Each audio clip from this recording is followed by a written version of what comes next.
few months ago, I shared an ER room with a cancer patient, and I instantly noticed how differently we were treated. I have lupus, and I showed up with a life-threatening emergency, and I made that very clear. And I noticed that the cancer patient got life-saving care immediately. I got a lecture about how the ER isn't for chronic conditions. Again, I was there not to have my chronic condition managed, but because I was having an emergency event. I asked to be admitted, they discharged me. Later we found out that lupus had been attacking my brain and my spine, which is very much a life-threatening emergency. Also, please don't misunderstand what I'm saying. I'm not saying that the cancer patient didn't deserve that level of care. Of course they did. What I'm saying is that I also, as a chronic illness patient, deserved that same level of care. The system doesn't seem to care unless they are convinced that you are actively dying. The only thing is I was. They just didn't believe me. And I actually posted about this experience on Threads, and I didn't expect it to blow up, but so many people related.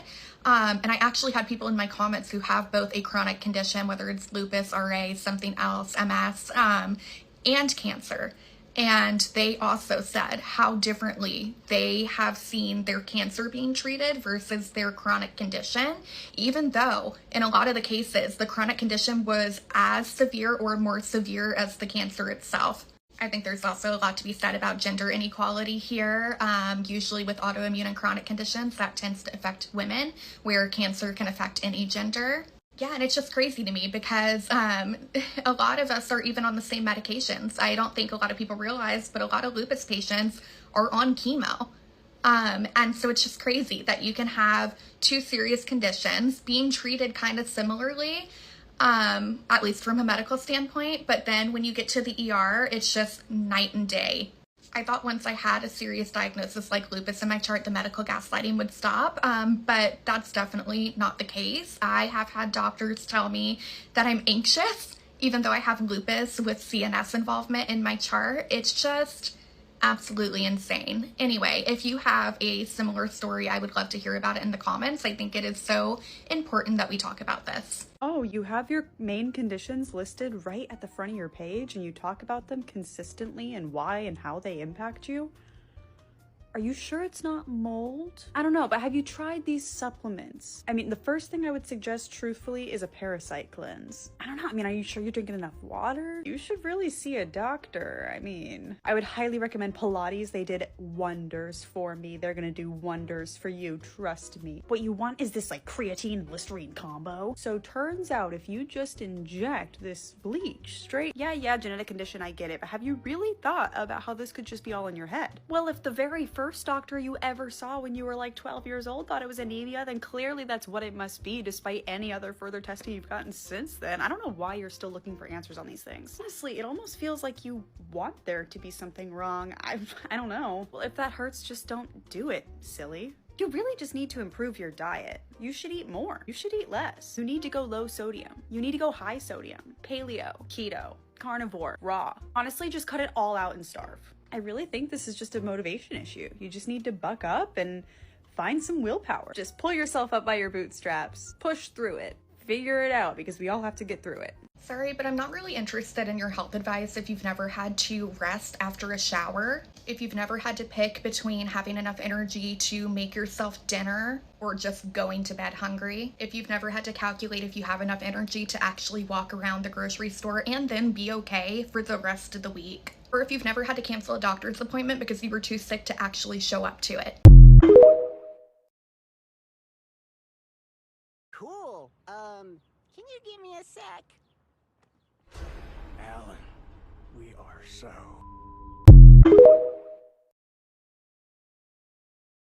You're too young to be this sick. Oh no, this is terrible. I'm so sorry. Sorry for what? I'm gonna hold your hand when I tell you this, but young people are not immune to disease. Okay, well I'm so serious. There's this thing called childhood cancer, and then there's also like juvenile arthritis, and some kids even get diagnosed with adult diseases like MS. All right, I get it. No, I feel so awful because I'm the one that had to break the news to you about this. Are you gonna be okay, Doc? Haha, very funny. But it's not funny, is it? because it's not funny when you dismiss a patient's concerns about their bodies just because you feel like they can't be competent to understand their bodies at age 25. In fact, it sounds like a ridiculous thing to do, doesn't it?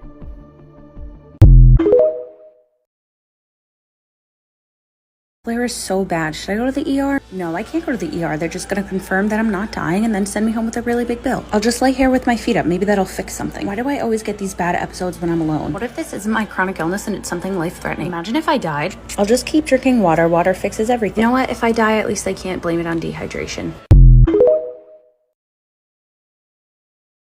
There is nothing I hate more than a pick-me chronically ill person. I don't care if you can work. Just because you can work and someone else who's chronically ill can't doesn't make you better than them. Chronic illness is a spectrum, and if you're chronically ill and you don't know that, go educate yourself. Healthy people literally need to be banned from commenting on your appearance. I'm so serious. I'm so serious. And I am not talking about people who don't understand invisible illness. Okay, like they will have their day in court, something's not clicking. I don't know what you don't understand about chronic and the chronic illness meaning chronic. I'm talking about the people who understand that you can look normal and still be really sick, right? I'm talking about when they decide to make a comment. When you express how bad you're feeling and they're like, but you look amazing. You look so great. No one would ever know. Do you know what that's like? That's like my house being on fire. And you walking up to me and going, hey, your house looks great though. How about, I don't know, sorry your house is on fire? Sorry your house is still on fire? I acknowledge I can't help you put out this fire, but I'm here for you. Like, thank you, I guess, for letting me know that I still appear as a human being and not a flaming piece of dog shit. But like, why do healthy people think that does literally anything? And this is not me saying that you can't tell chronically ill people that they're cute or pretty or they look good, because you should.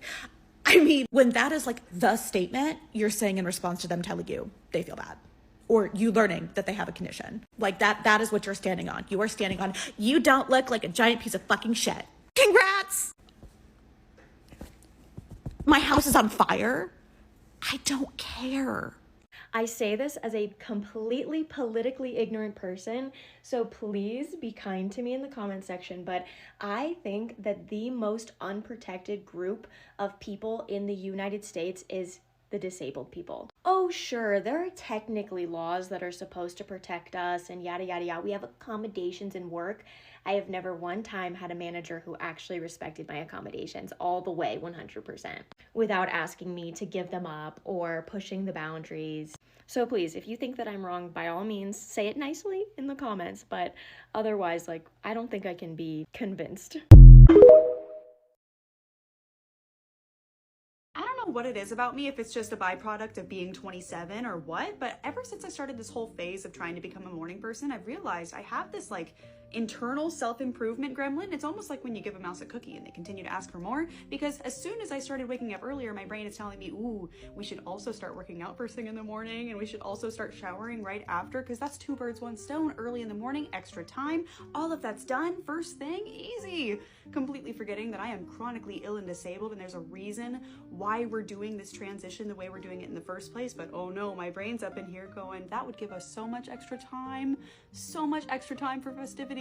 What if we started going on morning walks outside and getting in the fresh air? Ooh, we should start reading a chapter a day, because you know, it's been a minute. We've been wanting to get back into reading more often. Ooh, a chapter a day is not too bad. You know, I really miss painting. We should start doing that more consistently. We should make it a habit. We should do it like once a week. Ooh, if I'm getting up early, that also means I have more time to make breakfast. But if I want to make breakfast, the chores have to be done. So that means I need to establish a closing routine. And it just keeps going and going and going. And you're sitting here like, hold on, pump the brakes. Like, this is already a very big transition for me in the first place, trying to become a morning person. We're trying to stack all of that other stuff on top. Does anybody else out there have that internal give a mouse a cookie kind of gremlin, or is this just a byproduct of being 27? I love when people are like, oh, you're so strong. That's a lot for someone to have to go through. And I'm like, yeah, what the fuck were my options? It was either that or jump off a cliff.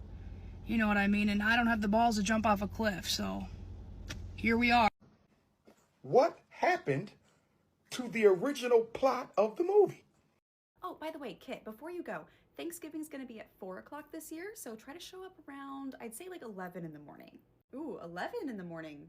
Wow, that's pretty early. Can I ask what for? Well, in our house, Thanksgiving's like an all day long affair, so we start off super early and even earlier than you, mind you. So you're getting off pretty lucky for getting to sleep until 11. But we'll have some snacks, we'll have some different things cooking and getting prepared, and then at 4 o'clock, we'll actually have like the real dinner. Oh wow, that sounds like a lot of fun. You know, I wish I could make it, but unfortunately, I'm probably gonna end up showing up closer to like 2:33. I'm so sorry. I know that's cutting it close, but I can't stay till like 6, so at least it's a couple hours. Oh, come on, it's Thanksgiving. You can get up early one day to spend time with family. And plus, if you don't show up that early, that means you won't be able to help with cooking at all.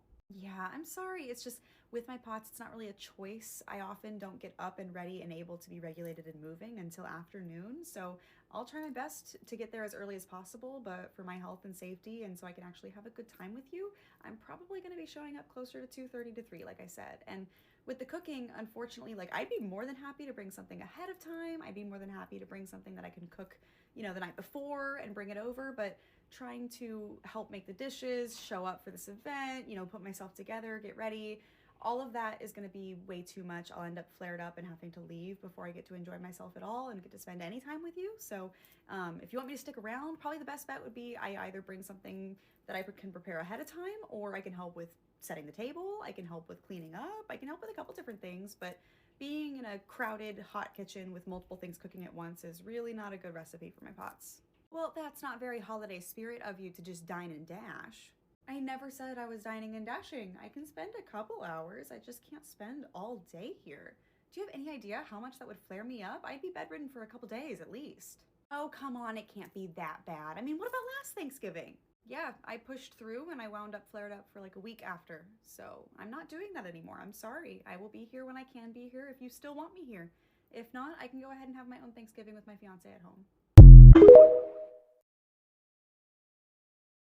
Let's set up the food that I eat through my heart while I explain things to you guys. So the thing that I'm setting up is called TPN.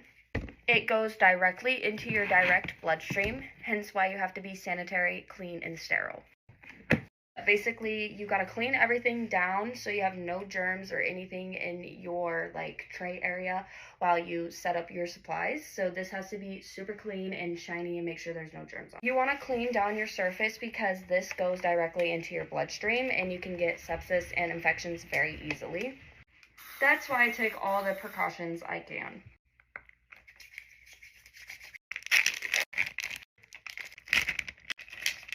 These are multivitamins that I add into my TPN mix. And this is the bag of TPN. This is basically your fats. They call this lipids, and this is basically, like I said, a lot of your calories, fat, nutrition, and then the vials are the vitamins that your body needs. You want to sanitize in between each step because I am touching packaging that is not sterile.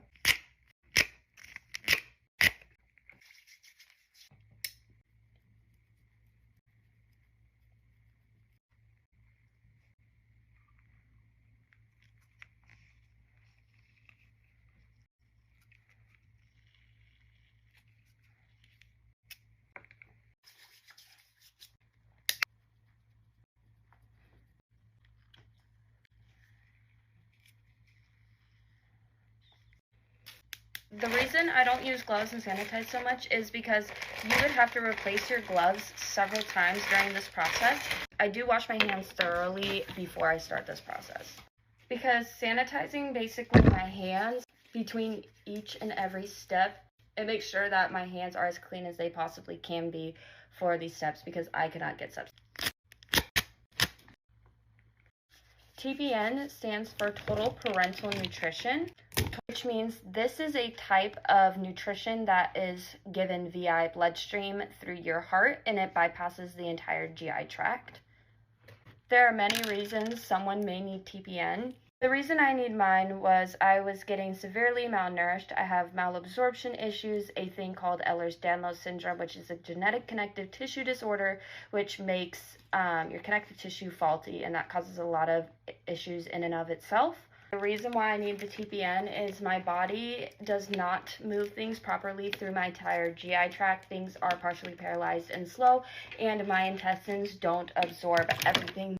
My body wasn't absorbing enough nutrition via my J-tube feeds, so this is partially why the reason I'm on TPN.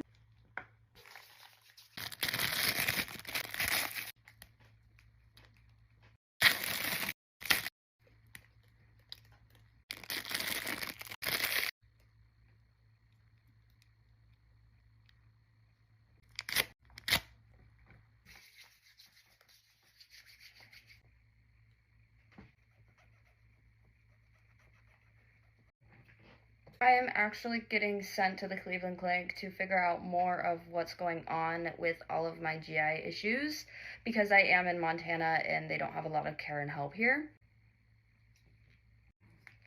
But this is the main way that I get my nutrition and able to basically stay alive.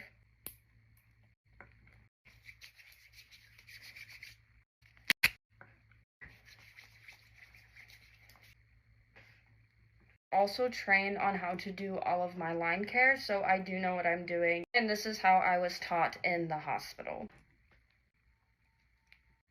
There are many reasons someone may need TPN. Not every person with TPN has the same story or the same exact reason on why they need it.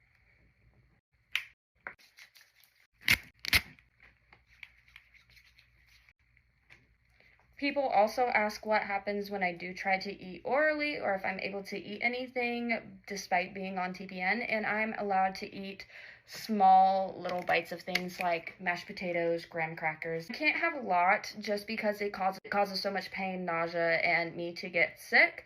So I do try to stick to my safer foods, and I try not to eat a lot right now because my entire GI tract has been angry.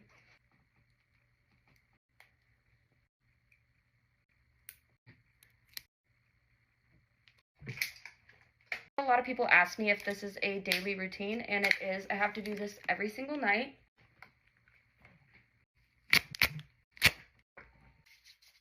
My hope is to not be on TPN long term. We are hoping to be able to maintain my weight and nutrition through my J-tube eventually, but we have to work our way up there.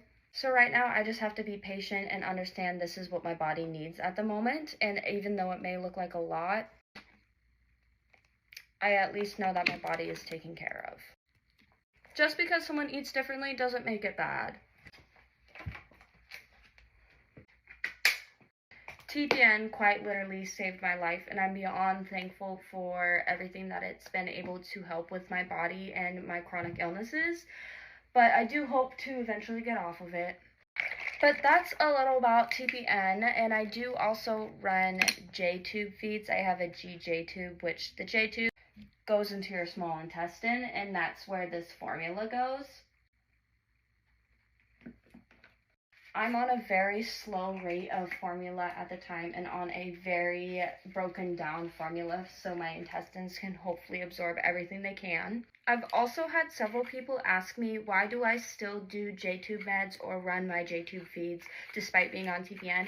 Even though I'm not getting as much feeds and my body isn't absorbing everything, it still is trying to work. And that's one of the main things, is keeping your GI tract as much functioning as you can. So we still try to run 2 feeds on top of that, just at a slower rate that I can tolerate. People are also wondering what this is and what I push through. These are my J-tube meds, and they make me super sick, nauseated, and feel a lot of pain. That's why I look uncomfortable when I press my meds on camera. I stopped doing that though because it took too long. But anyway, these are my meds, and these go through my J-tube to try and absorb as much as they can. Honestly, they don't work that much, but we're still doing what we're supposed to do. Also, you guys, I promise, my hands are not dry from all the hand sanitizer that I use. I use this hand cream all the time, several times throughout the day, and it literally works its magic. My hands are still baby smooth. So yeah, that's a little about me and why I set up the stuff I do on TikTok. It's to keep me alive, and if you guys have any other questions or anything, feel free to comment them down below. I'm an open book, and I'm just here to help others feel less alone in this and to share my journey. So yeah, that's a little bit about me and the TPN setup in my feeds. So I hope you guys have a wonderful night.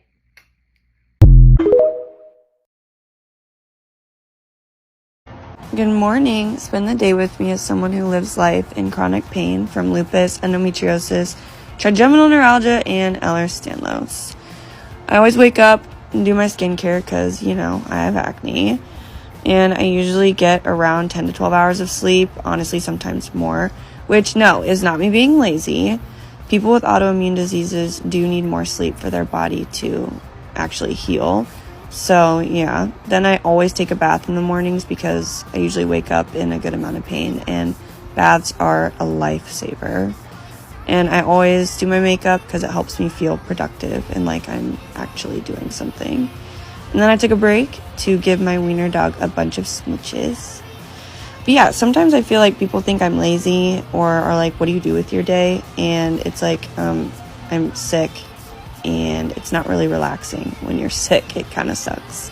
So, yeah.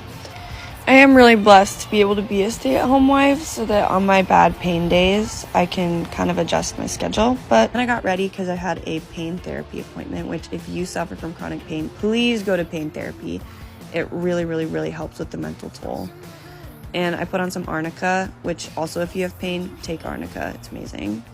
And then I started with my plethora of morning meds, which is around like 8, I think. And then I obviously have afternoon meds and night meds and my as needed meds. That was me finishing with pain therapy, and yes, I got the Dairy Boy set, so that was like the best part of my day.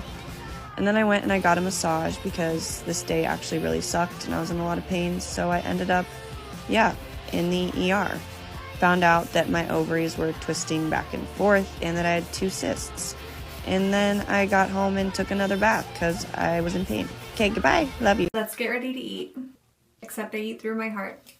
My stomach became paralyzed 2.5 years ago. Eating and drinking caused me extreme pain and make me very sick. So now I get fed through my bloodstream by something called TPN. It's made in a lab every week based off of my blood work. I change my needle once a week, and my TPN runs for 18 hours a day. Now let's go make my food. This is TPN. This has all the vitamins, minerals, calories, protein, carbohydrates, hydration, all of it. All of it is in here. I also do 1 bag of IV fluids a day. I often get asked if TPN makes me feel full, and it makes me not hungry. I haven't been hungry since I started it, which is great. Before I started TPN, I was hungry all the time. Like, quite literally starving.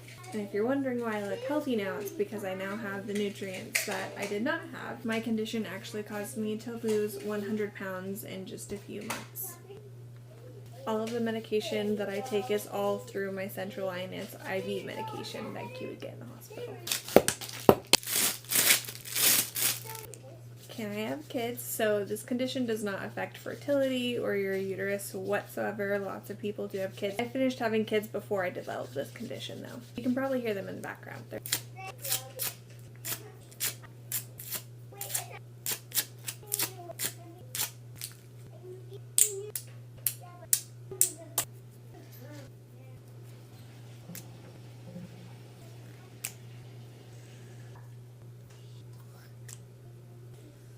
I get asked a lot what it feels like, and I can't feel the TPN at all, but I can feel the meds a tiny bit. I get like a cooling sensation in my chest, but it doesn't hurt or sting. I just don't feel it at all. The stuff I just injected was my vitamins. A lot of people also ask me if I miss eating, and yes, of course I miss eating. What do I miss most? I miss everything. Everything. If I list food, it would be every single food, and also everything that I haven't tried before. I go through 2 C batteries a day that my pharmacy provides. Yes, I can put it in a backpack. Do I still use the restroom? Yes, I do still use the restroom. How long does all of this take me?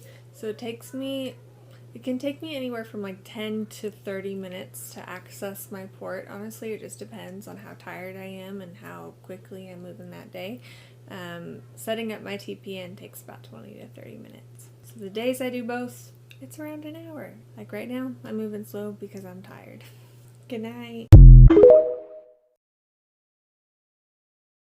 Get ready with me to go to occupational therapy with my locked hands. I have many chronic illnesses that cause a lot of different symptoms, this unfortunately being one of them. This particular flare-up has lasted for like 5 days. My middle to pinky finger on both hands are still super stiff and locked, but luckily my index and thumb actually have some movement but are still pretty limited. So here I'm using these like little tube things. They're foam tubes with different sizes and they kind of help you hold things easier. They help even when my hands aren't locked like this. Also just had to say I love the design of the bottle for the Euphoria blushes because they're so easy for me to open. Here I was struggling to try to figure out how to blend out my blush with my fingers, but actually turned out pretty good. Also, if you notice the little rings I have on, they're actually ring splints. They're used to prevent your fingers from like hyperextending, which I definitely do a lot, but in this case I'm kind of using them to prevent me from bending into that more clawed position. Also, I get a lot of questions on if my claw hands, which is Not a medical name, by the way. Just why I call them, because I don't know what they are, but if it hurts. And yes, it is quite painful, and since this has lasted for a really long time, I've been in quite a lot of pain, so hopefully when I go to occupational therapy today, they'll be able to kind of help me with this situation, because it's been pretty hard. But I'm getting through it, and I'm glad I was able to kind of get ready and feel good today.